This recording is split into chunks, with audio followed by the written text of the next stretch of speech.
Hi guys! Good evening! Gabi na dito sa Bahrain at ngayon ako ay pupunta, maglalakad lang sa SARM Mall. So yan yung pinakamalapit na mall dito sa amin para ako ay magpadala ng ating ayuda kasi magpapasko na nga. Ayan. So yan lang ang inabangan ng ating kapamilya sa Pilipinas, lalong-lalo na ngayong magpapasko. So ako kasi every time na yung ganitong okasyon, dahil bilang isang sulong breadwinner ng family, ay obligado talaga ako magpadala. So, monthly naman talaga ako nagpapadala ng allowance ng nanay ko, mga gastusin sa bahay, at iba pang mga binabayaran natin.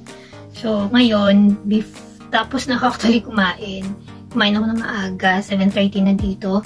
So, maglalakad ako papunta ng SARM Mall para magpadala ng pera. So, ubos na naman yung ating sahod. Actually, kulang pa. Kasi nga, gusto kong i-treat yung aking nanay at yung aking mga pamangkin. Lahat sila. So, meron akong 14 na pamangkin sa Pilipinas.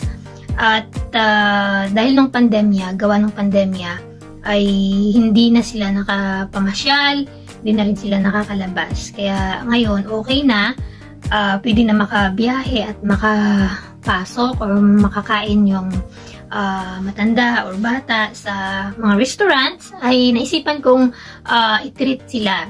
So, siguro sa Pasko, sila nalang didiskarte kung anong ihanda nila. So, hindi na kasi ako magpapadala kasi minsan lang tayo magpadala sa isang buwan. So, depende sa kanila kung may ititira pa.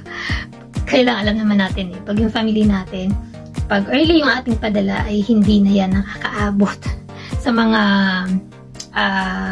halimbawa, nung sa Pasko pa, hindi na yan makakaabot yung papadala natin.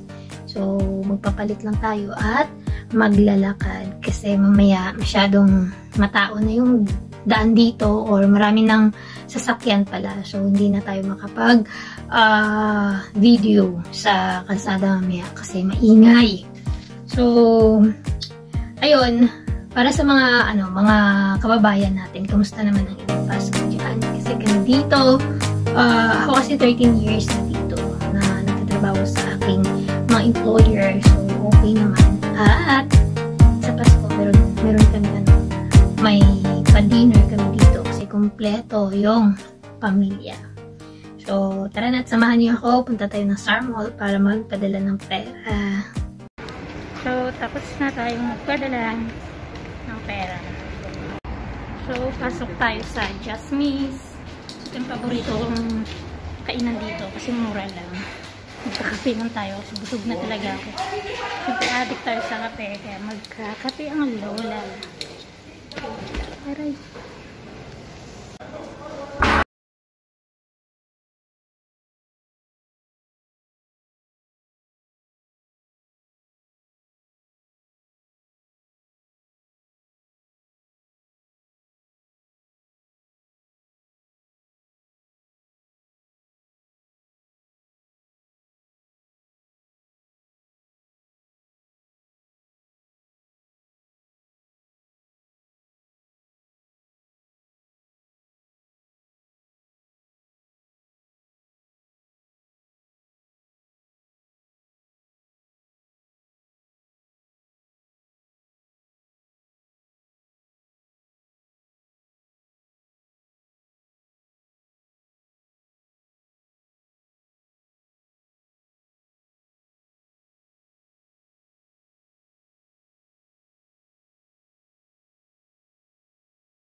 Kape tayo. Magastos tayo sa kape kasi paborito naman yung kape at ito lang talaga yung pinagkagastusan ko, yung kape.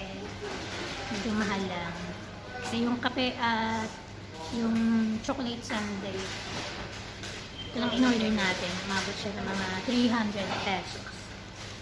So may kape naman tayo sa bahay. Kaya iba dito gusto lang magkape para buhay ang dugo.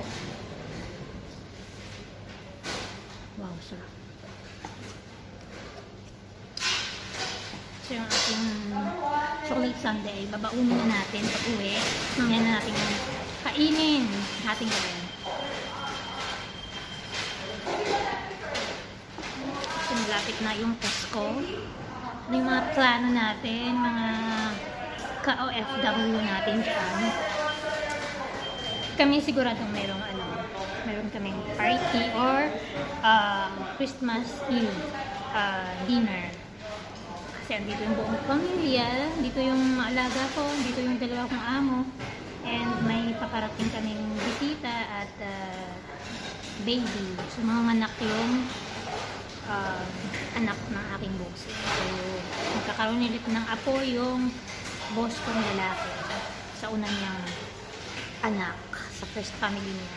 So, dito yung pamilya. So, dito sila mag-celebrate ng Pasko sa bahay. Yung masaya naman dito kung andito sila. Kasi, may bonus. Hindi natin namimiss yung celebration. Kasi isi-celebrate kami. Kaya ang hirap, dito yung makapagsimba kasi close pa din yung church dito. Mula nung nagka-pandemya ay hindi na tayo nakalabas para magsimba. So, kasi yun na naman mahalaga actually. Yun lang mga gawain natin. Para dito tayo sa abroad, nagsi-celebrate ng Christmas, kung nakakalabas, kung maswerte na nakakalabas, tapos magsisimba. So, ganun lagi. Ganun yung mga ginagawa namin dito. So, kagaya ko, dahil yung mga friends ako dito, so, niyaya ko na sila na siguro sa 25 ay magkikita-kita kami. Meron kaming exchange gift. So, sinabihan ko na sila. So, siguro mga less than 10 tao kami na magkikita-kita. Kasi, ayun na nga, simula nung nagka-pandemic dito, hindi ko na sila nakikita. So, isa lang, yung kapitbahay ko lang talaga yung lagi ko nakikita. Kasi, siyempre, isang villa lang kami. Bakod lang yung pagitan. So, nilalakad ko lang papunta ng bahay nila. Or, if may time, paggabi, ay magkasama kayo naglalakad. Iikot lang kami. So, ayun. So, yun ang mga ganap natin. So, kayo, kamusta naman? Sana happy din kayo. Kagaya niyan. Hindi alam sa bahay na lumabas. Tigas ng ulo.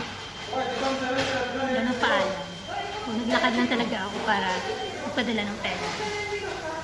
So, mamaya, maglalakad ulit tayo kasi nga, alas magna 9 na dito. So, uwi na rin tayo para makapagpahinga. So, yun lang guys. At, sa muli ito po si Paxding. Mag-ingat po ang lahat. Sa lahat ng mga OFW natin na mga kapatid. Saan man kayong sulok natin ng mundo ay mag-pray lang lagi. Laban lang. So, kung bago lang kayo dito sa aking channel, ay pakisubscribe po. And pakit ng notification bell para maging updated kayo sa mga bago pa nating mga videos at mga palabas.